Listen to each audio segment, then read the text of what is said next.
How you doing? I'm Matt with liftthebarbell.com. This is the Rep Fitness PR-4000 Power Rack review. Let's get started.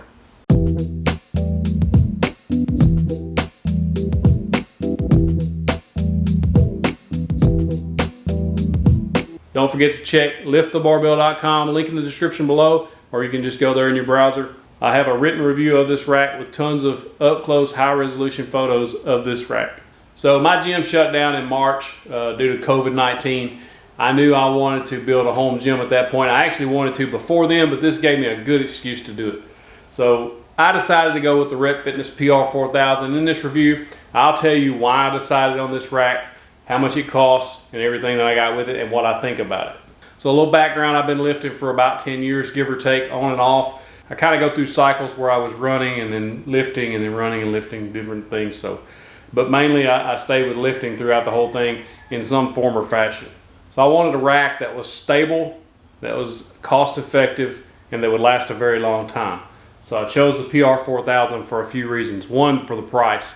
It starts at $661 for the base, but you're going to spend more than that. So the options I went with is the multi-grip pull-up bar, also the strap safeties, sandwich J-cups, and landmine attachment.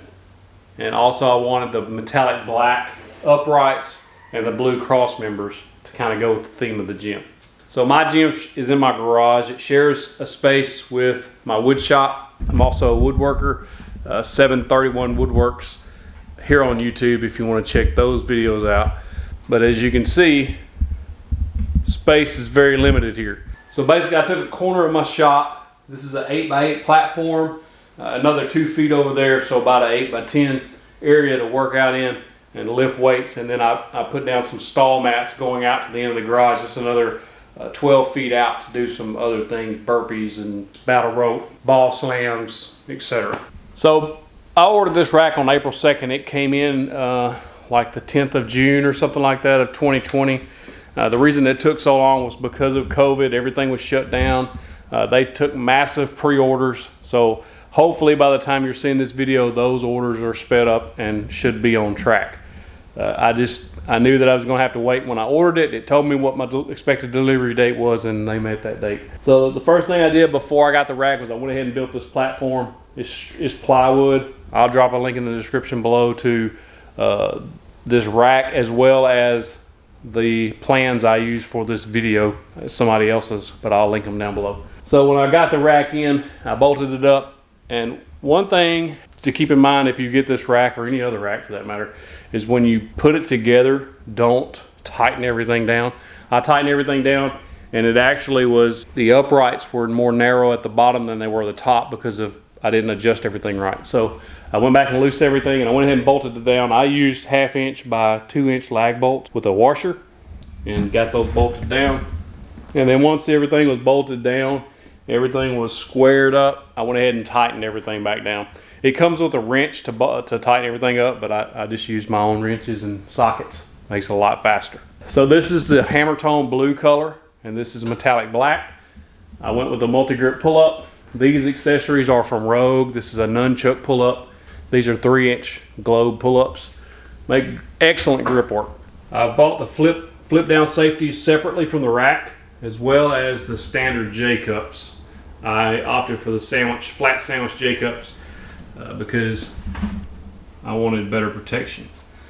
One thing to keep in mind on the standard J-cups, this is metal and it has the UHMW plastic on the inside, but if you hit this coming into the rack, or if you're benching and you hit it, it'll actually hit metal on metal. So I decided to go with these flat sandwich J-cups because they have the plastic all the way around, and it makes it much better. The PR-4000 versus the 5000, the major difference is the holes. This has 5/8 inch holes, and the west side spacing here in the bench area, whereas the PR-5000 has 1 inch holes on both sides in 1 inch increments. And so I decided that I didn't really care if it had 1 inch holes. They both have the same weight capacity. The 5000 is more expensive than the 4000. I was having to outfit the whole gym with weight plates, bar, bench, plus the rack and some other things, so I knew that I wanted to save some money, and this is just as sturdy and I just felt like this was just as fine because the 4000 and 5000 have the same accessories available. There's a ISO arms coming out and a belt squat coming out for this rack, so, and the 5000, so I didn't see any trade-off. I just saved some money. So the reason I went with the 4000 versus the 5000, there's both 3x3 11 gauge steel tubing. This has 5/8 inch holes versus the 1 inch holes on the PR-4000. This has west side spacing, which I thought was nice, even though honestly I don't use that, because once you set the bench up and you set the J-cups up for the bench press, it's outside that range if you get the rep FB5000 bench, which I did. Really the only way I'm using those west side spacing is for the safeties. The J-cups are outside that range, so I don't understand why they're there. They should be raised up a little more if you're going to use the west side spacing. So I chose, this is a 93 inch rack. I'm 5'11". I also chose the 30 inch depth. You can see 5'11". I'm reaching up on a multi-grip pull-up, and I'm not reaching. I actually have to jump up to grab a hold, which is awesome. It's a shorter rack. I've got plenty of space in here. These are like 10 or 11 foot ceilings, so I didn't have to worry about space. But they do have a short option. They do have an 80 inch version if space is a concern. I went with the 30 inch depth version. They have a 24 inch and a 41 inch. I went with a 30 inch for space savings, but I knew 24 would be too narrow to actually squat in without actually having to worry about hitting the uprights on the inside. So the PR-4000 comes freight delivery, and when it comes in on a pallet wrapped in individual boxes in a bunch of different pieces, all wrapped in foam to protect it from damage during shipping. So it comes with all the hardware you need to bolt it together. It's all bolted together with 5/8 inch bolts with washers and lock nuts, so everything's going to stay secure once you bolt it down. So on the cost side of the PR-4000, how much does it cost? I'll give you a breakdown. I'll show you a screenshot of my actual invoice. Keep in mind that the base price is $661. I paid for this rack with the accessories $1,176.01. $165.01 of that was shipping, freight shipping. Looking at the welds, the general construction of the PR-4000, everything is nice. I mean, all the welds are nice and smooth. All the accessories have the UHMW plastic on top to prevent scratching. All the accessories that attach to the rack have that plastic on the inside so it doesn't scuff or scratch up your rack. All the safeties have that plastic. The J-cups have the plastic on the outside and inside, and so I really like that. There was a little bit of damage on this one when I got it. Well, I don't know if I did it putting it together or if it was there from shipping. I'm going to get some touch-up paint and just paint that. It's just that powder coat's chipped off. I didn't tell Rep about that damage because honestly I figure I will scratch and beat this thing up over the time. It comes with this nameplate up here. It'll come off. You can actually unbolt this nameplate and just take it off altogether if you don't want that up there. So the strap safeties, they're very thick, very secure feeling. I really enjoy these strap safeties. I didn't think at first that I was going to like strap safeties, so I went ahead and ordered the flip down safeties just because I was worried about the strap safeties. So when I got them in, I didn't really need to have a concern about them. I really like them. I've never used them before, so I was really worried about them. Now that I have those, I rarely use these, but you can use these for pin presses. So this is the landmine attachment that I got with the PR-4000. You can see these little bolt things. You slide them on, you tighten them down. It comes with the wrench to tighten them down. Then you put this on and tighten them down. I was thinking for some reason this goes over the cross member, but it doesn't. It goes just like this. This is the same peg used as the band pegs. Everything is smooth. It doesn't catch or anything like that. I've done a lot of landmine work, so I really like that. So if you get it with the flip down safeties, they also come with a secure pin to help hold it in place. They're very easy to adjust. The welds on them are nice. They have the plastic on top to protect your barbell. So I ordered a set of 4 band pegs of mine. They're like, I don't remember, $19 or something. They're just metal band pegs. You can use those on top You can use those anywhere. I mean, they all fit. They're a little looser than the attachment pins, but they work. So all in all, I think this is an excellent rack for the price. It's a very affordable rack. You can get cheaper racks, obviously, but you can also get much more expensive racks. A couple of things I wish they would change. One, I wish they offered black hardware instead of that silver. I know Rogue offers the black zinc hardware. I think it just looks better than the silver, because when I've just got a black and blue rack, then I've got silver there. I just aesthetically, I wish it had black hardware. These die cut numbers are only on one side of the upright. It's kind of cheesy. I wish they were on this side too, because as you can see, there's nothing on there. And so when I set the rack up, I put the numbers facing forward. Well, if you're inside the bench and you're doing bench work and you want to set the safeties on the same number, you have to actually look out. It's just a minor hassle. It's a minor tweak that could be made. I wish they would just put those die cut numbers. How much more could it cost? I don't know.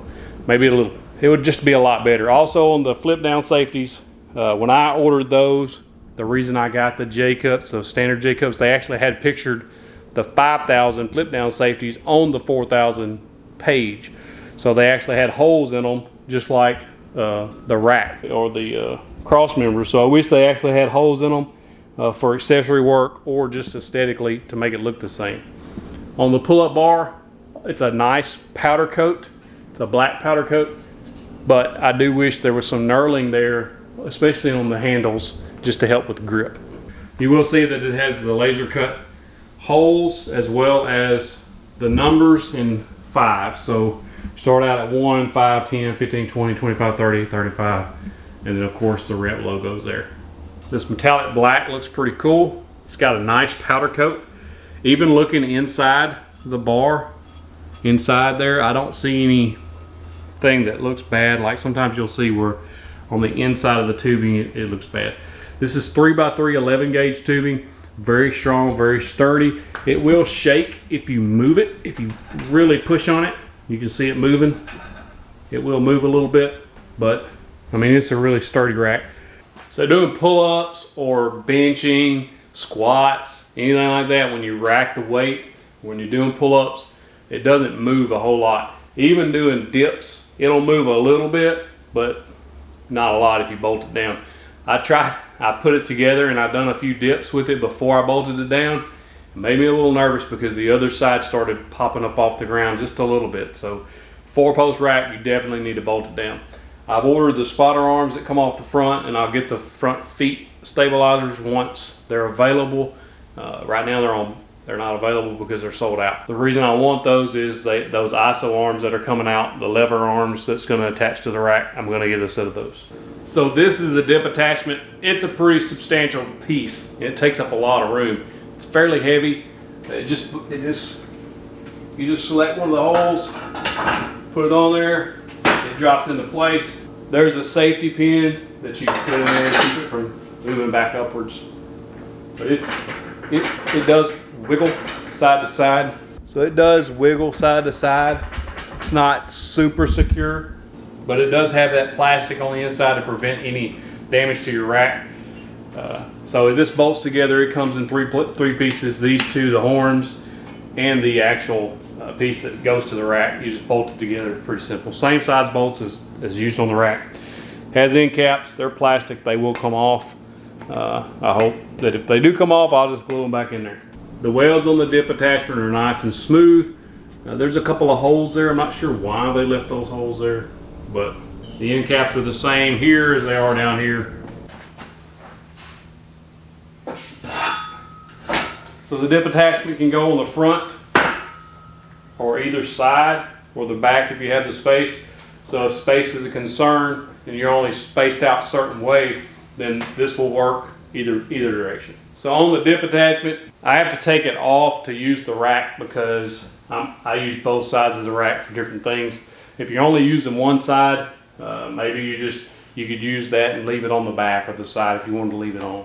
So I got the 93-inch rack. You can see I also got the multi-grip pull-up bar. You can mount that bar upside down if you want, but also across the top, if you look, it only adds a couple of inches from the top of the post to the top of the multi-grip pull-up if vertical space is an issue for you. So on the width of the rack, this is 47 inches outside measurements. On the inside measurements, you're looking at 41 inches on the inside. The reason the more narrow rack works for me is I like that I don't have to worry about I'm going to hit the weight plates on the rack when I re-rack it. So with the more narrow rack, you can see that from these are about equally spaced here. The collar of an Ohio power bar, and this is the Rep Fitness power bar. You can see that the collar is quite a bit away from the actual upright. So your weight plates are out here. You don't have to worry about those banging into your rack, which saves the powder coat, which allows it to last longer, I think.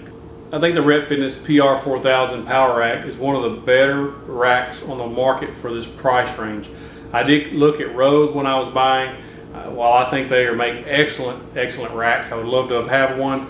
I think the price trade-off, I don't think I'm losing that much, because I had to buy weight plates, a barbell, 2 barbells, 3 barbells. I had to buy some barbells. I had to buy all the weight plates that I needed, the bench, the rack. I mean, I was trying to outfit a home gym from scratch and was trying to save where I could but still get a quality piece of equipment. I think this is it. So if you have any questions, comments, concerns, don't forget to drop those into the comments below. I'll try to answer every one of them. Thank you. So all in all, I think the PR-4000 from Rep Fitness is one of the better bangs for the buck out there. It's imported from wherever they import from. It's not American made, but I like it. I think it's a very sturdy rack. I think it'll last a long time. And I use it in South Arkansas in a garage, so there's moisture here, high humidity. This powder coat is really nice. It feels sturdy. I don't think I'll ever have to worry about it rusting. On the inside, you can actually reach on the inside and feel on the inside. It feels nice and smooth. I think they've done a really nice job. I like the fact that I can bolt it down. Like I said, I've only got basically 3 sheets of plywood here. The link in the description below to the platform with some stall mats cut to fit. I've used this now for a few weeks and I really like it. I've already canceled my membership to my local gym. I think that in the future going forward that gyms and stuff will be shut down again because of this new world we're living in. So I knew that I wanted to go ahead and get me a home gym. So that's how I did it. So just over $1,100 with the attachments that I've got. I've also ordered the flip down safeties, which was another $100. I've ordered the spotter arms, another $100. I'm going to get those front extension feet, so they're like $79.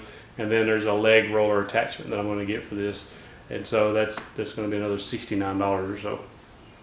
Shipping wasn't terrible. They're shipping from Colorado to Arkansas, so that's a pretty good distance. It was $165 and change. I didn't think that was awful, and especially for as much weight as this rack is. When you bolt it together, make sure you got some help. It's very hard to hold those uprights up there together and everything while you're trying to bolt it all together. Once you get the bolts put through, you're good. There are no instructions that come with this rack to put it together. It's pretty straightforward. You kind of know how everything's laid out. It's only 4 posts. It's only 4 cross members plus the back cross members makes 5. There is a stabilizer that you can put on the back. It's not necessary unless you're not going to bolt it down. But at that point, I think you would probably need those front extension feet. All right, click this box if you want to see more videos. Don't forget to hit that subscribe button and the bell notification. Click all so that you get notified every time I upload new content. And speaking of new content, there's going to be a ton coming your way. So keep your eyes open for more reviews on the gym equipment that I'm buying to help you make a better buying decision. Thank you.